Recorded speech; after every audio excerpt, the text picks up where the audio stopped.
Hello guys. இன்னைக்கு நம்ம அக்ஷய்குமார் நடிச்ச பூத் பங்கல் திரைப்படத்தோட கதையை தாங்க நம்ம பார்க்க போறோம். இந்த திரைப்படத்தோட முதல் கட்டத்துல ஒரு 4 ஸ்டூடண்ட் ட்ரெயினுக்காக வெயிட் பண்ணிட்டு இருப்பாங்க.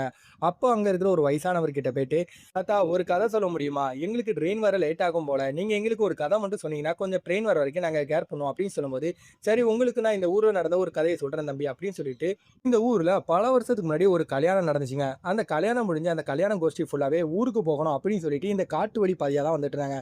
பட் அவங்க வந்துட்டு இருந்த பாதையில மரம் விழுந்துட்டா அப்படிங்கிறதுனால, பூத் பங்களா வழியா போ அப்படிங்கிற மாரி சொல்லுவாங்க. அந்த டிரைவர் ஊர்க்காரன் அப்படிங்கிறனால, பூத் பங்களா வழியா கல்யாணம் முடிஞ்ச யாரு போனாலும் அவங்க உயிரோட இருந்ததில்ல. பல விஷயங்கள் அமானுஷ்யமா நடக்குது அப்படின்னு சொல்லும்போது, அந்த பஸ்ல இருந்த கல்யாணம் ஆன ஜோடியோட ஃபேமிலி ஃபுல்லா எங்களுக்கு நைட்டு ஃப்ளைட்டுக்கு லேட் ஆயிட்டு இருக்கு. நாங்க சொல்றத கேளு. நீ டிரைவர் தானே அந்த வேலைய பாரு அப்படின்னு சொல்லி அவன திட்டி அந்த வழியா போக சொல்லுவாங்க. அப்படி அவங்க பஸ் போயிட்டு இருக்கும்போது கரெக்ட்டா காட்டுக்குள்ள வச்சு பஸ்ஸுக்கு பஞ்சர் ஆயிரும். உடனே அவனும் என்னன்னு சொல்லி இறங்கி பார்க்கும்போது பஞ்சர் ஆயிட்டு அத மாத்த கொஞ்சம் நேரம் ஆகும்னு சொல்லி ஸ்டெப்னி எடுத்து மாத்திட்டு இருப்பான். அப்ப பஸ்ஸுக்குள்ள இருந்தவங்க எல்லாரும் உள்ள இல்லாம வெளிய எல்லாரும் வந்து நின்னுட்டு இருப்பாங்க. அப்ப அங்க அமானுஷ்யமா ஏதோ ஒரு விஷயம் நடந்து, அங்க இருக்கிற எல்லாரையுமே யாரோ ஒருத்தன் அங்கிட்டு இங்கிட்டுன்னு விரட்டி கொல்ல ஆரம்பிச்சுருவான். அப்ப அந்த கல்யாணம் பயத்திலேயே அங்கருந்து ஓட ஆரம்பிக்கும்போது, அந்த அமானுஷ்ய உருவம் அந்த பொண்ண விரட்டிட்டு போகும். அதுக்கப்புறம் கொஞ்ச நாள்ல அந்த பொண்ணும் காணோம் அப்படிங்கிற ஒரு நியூஸ் தான் வந்துச்சு. அதுக்கப்புறம் அந்த பொண்ணு என்னாச்சு? ஏதாச்சு? அப்படிங்கிறது இங்க யாருக்குமே தெரியல. அப்படிங்கிற மாரி இந்த கதைய இந்த தாத்தா ஸ்டார்ட் பண்ணுவாரு.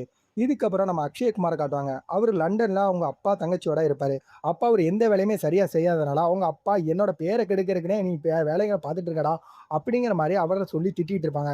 இதுக்கப்புறம் அவங்க அப்பாவுக்கு ஒரு சின்ன மீட்டிங் இருக்கு அப்படின்னு சொல்லிட்டு, அவரு "நான் வேலை விஷயமா வெளிய போறேன். நீ தங்கச்சி கூட இருந்து அவள பத்திரமா பார்த்துக்கோன்னு" சொல்லி அவர திட்டிட்டு போகும்போது, அவரோட தங்கச்சி வந்து டக்குனு அவர்கிட்ட என்ன சொல்லுவான்னா, "என்னோட கல்யாணம் நெருங்க போது.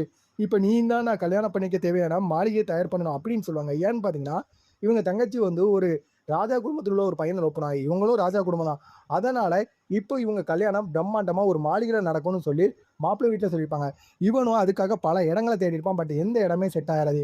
இப்ப இவனுக்கு என்ன பண்றது, ஏது பண்றதுன்னு தெரியாம நிக்கும்போது, அப்போ கிராமத்துல இருந்து இவங்களுக்கு ஒரு உயில் வரும். என்ன உயில்னு பார்த்தீங்கன்னா, இவங்க தாத்தா அவங்களோட சொத்து மொத்தத்தையுமே இவரோட பேத்திக்கு எழுதி வச்சிருக்காங்க அப்படிங்கிற ஒரு உயில் வரும். இப்ப இந்த உயில்ல ஒரு பங்களா இருக்கா, அது உங்களுக்கு தான் சொந்தம் அப்படின்னு சொன்ன உடனே, அவங்க தங்கச்சிக்காரி நம்ம அக்ஷயகுமார்ட்ட என்ன சொல்லுவான்னு பார்த்தீங்கன்னா, கிராமத்துக்கு போய் நீ அந்த பங்களாவ பாரு. அந்த பங்களா ஓகேனா, என்னோட கல்யாணத்த நம்ம அங்கேயே வச்சுக்கலாம் அப்படின்னு சொன்ன உடனே, நம்ம அக்ஷயகுமார் சரி உனக்காக அண்ணன் போறேன் அப்படின்னு சொல்லிட்டு, கிராமத்துக்கு இப்ப கிளம்பி வராருங்க. இவரு கிராமத்துக்கு வரும்போது ட்ரெயின்ல வரும்போது அப்பதான் முதல் தடவையா நம்ம ஹீரோயினிய பேபி வாமிக்காவ பார்க்காரு. பார்த்தோனே இவருக்கு ரொம்பவே பிடிச்சிது. அப்போ நீங்க எங்க போயிட்டுருக்கீங்க அப்படின்னு கேட்கும்போது, என் தங்கச்சிக்கு கல்யாணம். அதனால எங்க கிராமத்துல இருக்க பங்களாவ சரி பண்றதுக்காக போயிட்டுருக்கேன். நீங்க யாரு? எங்க போறீங்க? அப்படின்னு கேட்கவுடனே, நான் ஒரு ரைட்டர். இந்த கோஸ்ட் சம்மந்தப்பட்ட ஸ்டோரீஸ் எல்லாமே எழுதுற ஆளு. இந்த கிராமங்கள்ல பல அமானுஷ்ய விஷயங்கள் நடக்குதுன்னு சொல்றாங்க. அதான் அத பத்தி தெரிஞ்சு எழுத போறேன் அப்படின்னு சொல்லி பேபி வாமிக்காவும் சொல்றாங்க. இதுக்கப்புறம் நம்ம ஹீரோவும் கிராமத்துக்கு வராரு. கிராமத்துக்கு வந்தோனே இவர கூட்டு போறதுக்காக, இவங்க தாத்தா கிட்ட வேலை பார்த்தவர் ஒருத்தர் வந்து இவங்கள கூட்டி அந்த பங்களாக்கு போறாரு. பங்களாக்கு போனதுக்கப்புறம், பங்களா ரொம்பவே டேமேஜ் ஆகி பழசா இருக்கு. இத பார்த்தோனே ஹீரோ, இங்க எப்படி இதெல்லாம் செட் பண்ண அப்படிங்கிற மாரி சொல்லி ரொம்ப யோசிச்சுட்டு, அதுக்கப்புறம் இந்த கல்யாணத்துக்கு எல்லாம் பிரைடல் ரெடி பண்ணுவாங்க வெட்டிங்க்கு. அவங்களுக்கு கால் பண்ணி அவங்கள வர சொல்றாங்க. அவங்களும் இங்க கிளம்பி வந்தோனே பங்களா பார்த்துட்டு, "ஒண்ணும் பிரச்சனை இல்ல சார். நீங்க எப்படி சொல்றீங்களோ அப்படியே நம்ம தயார் பண்ணிடலாம்" அப்படின்னு சொல்லும்போது, இந்த பங்களால உள்ள அந்த வயசானவர் இருக்கார்ல, நம்ம அக்ஷயகுமார் கூட்டு போனாரு. அவரு என்ன கேட்பார்ன்னு பார்த்தீங்கன்னா, "என்னம்மா என்ன ஃபங்ஷன்? எதுக்காக இதெல்லாம் ரெடி பண்றீங்க?" அப்படின்னு கேட்கும்போது, "என் தங்கச்சி கல்யாணம். அதான் இங்க வச்சு அத நடத்தலாம்னு பார்க்கேன்" அப்படின்னோனே, டக்குனு ஒரு பயத்துல அங்க இருக்க எல்லாரும் ஓடுவாங்க. அப்ப அந்த ஆளுகிட்ட, "எதுக்கு இப்ப எல்லாரும் பயப்படுறாங்க?" அப்படின்னோனே, "இது உங்க தாத்தா. உங்க தாத்தா பத்தின கதைகள் உங்களுக்கு தெரியாதுல்ல" அப்படின்னு சொல்லிட்டு, அப்பதான் இவங்க வம்சத்தோட ஒரு கதைய சொல்றாங்க. அதாவது என்னன்னு பார்த்தீங்கன்னா, ஒரு காலத்துல இவங்களோட குடும்பத்த சேர்ந்த ஒரு ஆண் தான் இவங்க கடவுள வந்து கல்யாணம் பண்ணியிருப்பாருங்க. அது எப்படின்னு பார்த்தீங்கன்னா, நம்ம இந்திரர் இருக்காரு தெரியுமா? இவரு பூமிக்கு வரும்போது, அங்கருந்து ஒரு மணிப்பெண்ண பார்த்து அவரு விருப்பப்பட்டு, அவங்களோட ஒண்ணு சேர்ந்திருப்பாரு. இதனால அந்த பொண்ணு கர்ப்பம் வச்சுரும். பட் இங்க இருந்த கடவுள்கள் என்ன பண்ணுவாங்கன்னு பார்த்தீங்கன்னா, சாதாரண மனுஷி வயித்துல கடவுளோட சம்மந்தப்பட்ட சக்திகள் வளரக்கூடாதுன்னு அத அழிக்க அனுப்பியிருப்பாரு. பட் அவரால அழிக்க முடிஞ்சிருக்காது. அதுவும் அந்த இடத்துல இருந்து உயிர் தப்பிச்சிருக்கும். இப்ப அந்த உயிர் என்ன பண்ணிரும் பார்த்தீங்கன்னா, பல நாட்களா, வருடங்களா தவம் இருந்து ஆதி பகவான்கிட்ட ஒரு சக்திய வாங்கும். என்னன்னு பார்த்தீங்கன்னா, என்னால இருட்டுல வாழணும். இருட்டு மூலமா என்னை யாராலும் அழிக்க முடியாத சக்தி எனக்கு குடுன்னு சொன்னோனே, அவரு இதுக்கு ஒரு சக்திய குடுத்துறாரு. பட் இவரு இது என்ன பண்ணிரும் பார்த்தீங்கன்னா, இருட்டுல சக்தி அதிகமா இருக்கிறதுனால, அந்த மொத்த சக்திய வச்சு இதோட படைய தயார் பண்ணி, கடவுள் மேலேயே போர் தொடுக்கும். அப்ப கடவுள் மேல போர் நடக்கும்போது, கடவுள் டக்குன்னு அவரோட சக்திய பயன்படுத்தி, இத எப்படியாவது அழிக்கணும்னு சொல்லிட்டு, அங்க இருந்த ஒரு பெண் கடவுள அனுப்பிவிடுவாங்க. அந்த பெண் கடவுள் என்ன பண்ணும்னு பார்த்தீங்கன்னா, இத தன்னோட காதல் மயக்கத்தில விழ வச்சு, தன் கிட்ட நெருங்க வச்சு, இத பகல் நேரத்தில வெளிய வச்சு, தன்னோட சக்திய வச்சு, அத அந்த இடத்திலேயே குத்தி கொன்னு போட்டுருங்க. பட் அதுக்கு என்ன சாபம் இருக்குன்னு பார்த்தீங்கன்னா, 12 பணிப்பெண்கள பலி குடுத்தா மறுபடியும் அந்த இடத்துல இருந்து அவன் விடுவிக்கிறான். அவனுக்கு திரும்ப உயிர் வரலாம். அப்படிங்கிற ஒரு சாபம் வந்து இருந்திருக்கும். இதனால தான் இந்த ஊர்ல எந்த ஒரு பெண்ணும், ஆணும் கல்யாணமே பண்ணிக்கிட மாட்டாங்க. அப்படி அவங்க கல்யாணம் பண்ணிக்கணும்னு ஆசைப்பட்டாலும், வெளியூருங்களுக்கு போய் தான் கல்யாணம் பண்ணிட்டு அப்படியே வாழ்க்கைய நடத்துவாங்க அப்படிங்கிற ஒரு விஷயத்த வந்து இவங்க சொல்லுவாங்க. சொன்ன உடனே அங்க இருக்கிற அக்ஷயகுமார் டக்குனு அவர, "நீ எந்த புக்லயோ உள்ள கதைய படிச்சுட்டு எங்க கதை?" அப்படிங்கிற மாரி சொல்லி, "எங்கள ஏமாத்துறியா?" அப்படின்னு சொல்லி அவர விரட்டி அங்கருந்து அனுப்பிடுவாரு. இதுக்கப்புறம் இங்க வெட்டிங் நடத்துறதுக்காக வந்திருக்காங்க தெரியுமா? இந்த வெட்டிங் டீம் ஃபுல்லாவே வெட்டிங் தேவையான எல்லா விஷயத்தையும் பண்றது மட்டும் இல்லாம, இந்த அரண்மனைய அவ்வளோ பிரம்மாண்டமா தயார் பண்ணிட்டு இருப்பாங்க. அப்படி தயார் பண்ணிட்டு இருக்கும்போது, இவங்க வெட்டிங் குரூப்ல ஒரு ஆளுக்கு ஒரு மாரி அமானுஷ்யமா நடப்பாரு. அப்ப அவர் பின்னாடி இந்த வெட்டிங் பிளானரோட ஹெட்டும், நம்ம ஹீரோவும் காட்டுக்குள்ள போய் போது இந்த கதைய சொல்லிட்டு இருந்தாருமா. இந்த கதை சொன்ன இடம் எங்க இருக்கு அப்படிங்கிறத அவரு காட்டுவாரு. காட்டும்போது இவன் டக்குனு என்ன சொல்லுவான்னு பார்த்தீங்கன்னா, அந்த ஆளுக்கு சொன்ன கதைய நீ கேட்டுட்டு எங்கள ஏமாத்துறியா அப்படின்னு சொல்லி, அந்த ஆள அங்க இடத்துலயே அடிச்சுருவாரு. இதுக்கப்புறம் நம்ம ஹீரோக்கும் அந்த பங்களால ஏதோ வித்தியாசமா அமானுஷ்யமா இருக்கு அப்படிங்கிறத தெரிஞ்சுக்கிட்டு, நம்ம ஹீரோ என்ன பண்ணுவான்னு பார்த்தீங்கன்னா, அங்க பக்கத்துல இருக்க ஒரு சாமியார், அதாவது குருஜிட்ட போய் கேட்கும்போது, அவரு உங்க பங்களால சொல்ற மாரி நடக்கிற எல்லா விஷயமும் உண்மதான்.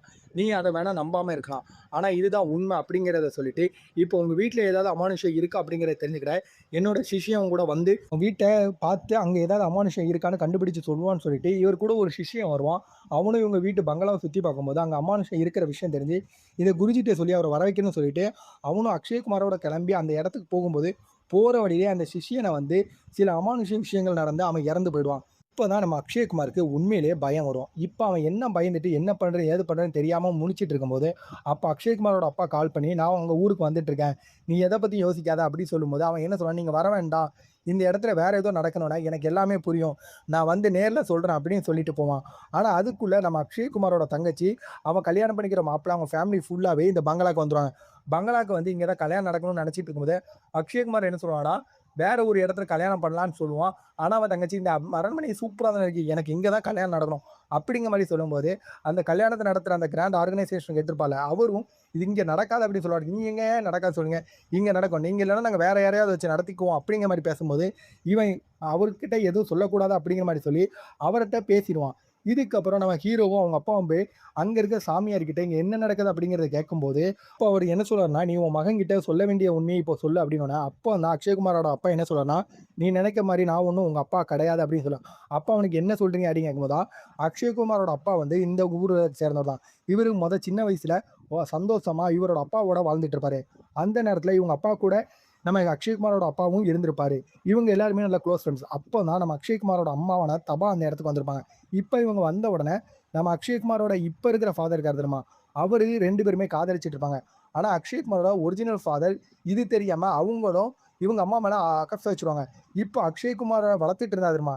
இந்த அப்பா கூட கல்யாணம் ஆக போகுது அப்படிங்கிற மாரி அவங்க தாத்தா சொன்ன உடனே, இவங்க அக்ஷயகுமாரோட அப்பா இது எப்படி நடக்கக்கூடாதுன்னு சொல்லிட்டு, அங்க சில அமானுஷ்ய விஷயங்கள் இருக்கும். இவரும் மந்திரம் தான் படிச்சுட்டு இருப்பாரு. அது மூலமா அத தொறந்து விட்டுருவாரு. அது தொறந்து விட்டது அவரோட உடம்புலயே ஏறிடும். ஏறுன உடனே அவரு என்ன சொல்லுவாருன்னு பார்த்தீங்கன்னா, அவன் அக்ஷய்குமாரோட தாத்தா கிட்ட, "எனக்கு நீ அவள கல்யாணம் பண்ணி வை. அப்படி கல்யாணம் பண்ணி வைக்கிறேன்னா, அவன நான் கொன்னுடுவேன்னு" சொல்லி தாத்தாவ மிரட்டுனதுனால, அக்ஷய்குமாரோட அம்மாவ இவருக்கு கல்யாணம் பண்ணி வைப்பாங்க. கல்யாணம் பண்ணி வச்ச உடனே, அவங்க கூட இவர் சேர்ந்து இருக்கும்போது தான், அவங்களுக்கு இவன் மனுஷன் கிடையாது. இவன் வேற ஏதோ ஒரு மிருகம் அப்படிங்கிற விஷயம் தெரிஞ்சு, அந்த இடத்துல இருந்து இவங்க காதலிச்ச அக்ஷய்குமாரோட வளர்ப்பு ஃபாதரோட ஓடி போயிறாங்க. ஓடி போய் கொஞ்ச நாள் கழிச்சு தான் இவங்க பிரெக்னன்ட்டாங்க இருக்காங்கங்கிற விஷயம் தெரிஞ்சதுக்கப்புறம், அக்ஷய்குமாரோட வளர்ப்பு அப்பா, என்னதான் இருந்தாலும் இவன நம்ம அழிக்க வேண்டாம், வளர்ப்போம் அப்படின்னு சொல்லி அக்ஷய்குமாரையும் வளர்த்துருப்பாங்க. அதுக்கப்புறம் இவங்களுக்கு ஒரு தங்கச்சி வளர்ந்திருக்கும். இப்பயும் ஒரு ஃபேமிலியா சந்தோஷமா இருந்திருப்பாரு. இப்ப இந்த விஷயத்த இவரு சொன்னதுக்கப்புறம், அக்ஷய்குமாருக்கும் என்ன சொல்றதுன்னே தெரியாம அந்த இடத்துல இருப்பாரு. அப்பதான் அந்த பூசாரி என்ன சொல்றாருன்னா, "நீ பார்த்த ஒரு உருவம் வேற யாரும் இல்ல. உன்னோட உண்மையான அப்பா. அவர உன் கையால மட்டும் தான் கொல்ல முடியும். அதுதான் தெய்வங்களோட வாக்கு." அப்படிங்கிற விஷயத்த சொல்றாரு. இப்ப எப்படி அவன நாங்க அழிக்க அப்படின்னு கேட்கும்போது, "அத பத்தி நீ கவலைப்படாத. அதுக்கு தேவையான நேரமும் சூழ்நிலையும் ஆட்டோமேட்டிக்கா வரும்." அப்படிங்கிற விஷயத்த அவரு சொல்றாரு. அப்போ இவரு தங்கச்சி கிட்ட, "கல்யாணம் இங்க வேண்டாம். வேற ஒரு இடத்துல நம்ம பண்ணுவோம்னு" இவங்க அப்பா பேசும்போது, கல்யாண பையனோட அப்பா எல்லாருமே, "இதெல்லாம் சரிப்பட்டு வராது. உங்க பங்களா தானே, அப்புறம் என்ன பிரச்சனை?" அப்படின்னு சொல்லிட்டு கல்யாணத்த நிறுத்தியோட மிரட்டுனனால, அக்ஷய்குமார் வேற வழி இல்ல. தன்னோட தங்கச்சி கல்யாணமா வாசப்பட்ட வாழ்க்கையும் தான் முக்கியம்னு சொல்லிட்டு, அந்த இடத்துல கல்யாணத்துக்கு ஏற்பாடு பண்ணிருவாங்க. ஏற்பாடு பண்ணுனதுக்கப்புறம், அங்க டக்குன்னு கல்யாணம் நடந்துட்டே இருக்கும்போது எல்லா லைட்டுகளும் ஆஃப் ஆகும். ஏன்னு பார்த்தீங்கன்னா, இந்த அரக்கன் நைட்டு நேரம் மட்டும் தான் வர முடியும். அவனுக்கு இருள்ல தான் சக்தி அதிகமா இருக்கும். இப்போ நைட் நேரம் அந்த இடத்துக்கு வரும்போது, டக்குனு அக்ஷய்குமார் என்ன பண்ணுவான்னு பார்த்தீங்கன்னா, கையில இருக்க லைட்ட வச்சு அவன் தங்கச்சிக்கு சேஃபா ஒரு இடத்துல உட்கார வச்சுட்டு, என்னதான் ஆனாலும் நீ இந்த இடத்த விட்டு போக்கூடாதுன்னு சொல்லுவான். பட் அவ தங்கச்சி ரொம்ப நேரம் உட்கார்ந்திருந்ததுனால, அண்ணன தேடி எந்திரிச்சு வரேன்னு எந்திரிச்சு வந்துருவான். இப்போ அக்ஷய்குமார் திருப்பி வந்து தன் தங்கச்சிய தேடி பார்க்கும்போது, அவன் அந்த இடத்துல இருக்க மாட்டான். அப்பதான் அக்ஷய்குமார் என்ன பண்ணுவான்னு பார்த்தீங்கன்னா, இந்த அரக்கன் ஒரு இடத்துல இருக்கான் அப்படின்னு ஒரு விஷயத்த வந்து இவன்கிட்ட ஒருத்தர் சொல்லியிருப்பார்ல. இப்ப அந்த இடத்துக்கு இவன் தேடி போகும்போது, அந்த இடத்துல இதுவரைக்கும் ஒரு 12 பொண்ணுங்கள, கல்யாண பெண்கள இவன் கொன்னு அந்த இடத்துல பலி குடுத்து வச்சிருப்பான். இப்ப 13வது பொண்ணா இவன் தங்கச்சிய பலி குடுக்க போறாங்கிற விஷயத்த தெரிஞ்ச அக்ஷய்குமார், அந்த இடத்துல அந்த அரக்கன் கூட சண்ட போடுவான். பட் அவனுக்கு இவன விட அதிக சக்திகள் இருக்கிறதுனால, இவன அந்த இடத்துலயே அடிச்சு தூக்கி போட்டுருவான். உடனே அக்ஷய்குமார் என்ன பண்றதுன்னு தெரியாம யோசிக்கும்போது தான், அவன கொல்லணும்னா அவனோட சக்தியால தான் கொல்ல முடியும். அவனோட ரத்த சம்மந்தப்பட்ட சக்தி அப்படின்னு சொல்லும்போது, இவனுக்கு பழைய நினைவுகள் வரும். அப்பதான் அங்க இருக்கிற ஒரு மரம் இருக்கும். அந்த மரத்துல ஒரு பெரிய வேர் இருக்கும். அந்த வேர எடுத்துட்டு போயி, டக்குனு அந்த அரக்கனோட நெஞ்சிலேயே நம்ம ஹீரோ வந்து குத்துவான். குத்துன உடனே அது அந்த இடத்துலயே அழிஞ்சிரும். அது மட்டும் இல்லாம, இவனுக்கு தேவையான எல்லா மந்திரத்தையும் அங்க இருக்கிற ஒரு மந்திரவாதி செய்வான். அந்த மந்திரவாதியும் அங்க இருக்க ஒரு கடப்பாரைய வச்சு அக்ஷய்குமார கொன்னுட்டு, அவனோட தங்கச்சி இந்த இடத்துலருந்து சேஃபா கூட்டிட்டு ஓடி வரும்போது, அந்த இடமே இப்ப அந்த அரக்கன் அழிஞ்சதுனால அழிஞ்சிட்டு இருக்கும். அங்கருந்து சேஃபா அக்ஷய்குமாரும் அவன் தங்கச்சியும் வெளிய வந்துருவாங்க.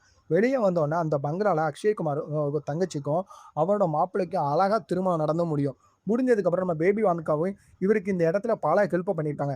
இப்ப ஹெல்ப்ப பண்ணதுக்கப்புறம், அவர்கிட்ட என்ன சொல்லுவாங்கன்னா, "நீ நினைக்கிற மாரி உன்னால என்ன கல்யாணம் பண்ணிக்க முடியாது. ஏன்னு சொல்றேன்னா, எனக்கு பல வேலைகள் இருக்கு." அப்படின்னு சொல்லிட்டு அவங்க அங்கருந்து கிளம்பும்போது, இவனுக்கு ரூமுக்கு போய் இவன் ட்ரெஸ்ஸெல்லாம் எடுத்து வைக்கும்போது, அங்க இருக்கிற ஒரு கேமராவ ஓப்பன் பண்ணி பார்ப்பான். அப்ப இத்தன நாள் இவன் பேபி அம்காவோட சுத்திட்டு இருந்திருப்பான் தெரியுமா? அதுல எந்த இடத்துலயுமே இவரோட ஃபோட்டோ வந்து அந்த இடத்துல விழுந்திருக்கா. அப்பதான் அவனுக்கு ஒரு விஷயம் தெரியும். இவன் இந்த அரக்கன அழிக்கணும் அப்படிங்கிற மாதிரி சொல்லிட்டு தான், கடவுள் இத்தனை விதமான விளையாட்டுகள விளையாண்டுருக்காரு அப்படிங்கிற ஒரு விஷயத்த அக்ஷய்குமாருக்கு புரிஞ்சதுக்கு அப்புறம் அக்ஷய்குமாரும் அந்த இடத்துலருந்து கிளம்பி போயிருவாருங்க. கிளம்பி போனதுக்கப்புறம், இப்ப இந்த 4 ஸ்டூடண்ட்ஸ் கேட்டுட்டு இருந்தாங்க கதைகள். இவங்களுக்கு ட்ரெயின் வந்துரும். இந்த ட்ரெயின் வந்தோனே, அவங்களும் நாங்க போயிட்டு வரோம் தாத்தா, நீங்க சொன்ன கதை நல்லா இருக்கு அப்படின்னு சொல்லிட்டு, இவங்களும் கிளம்புறதோட இந்த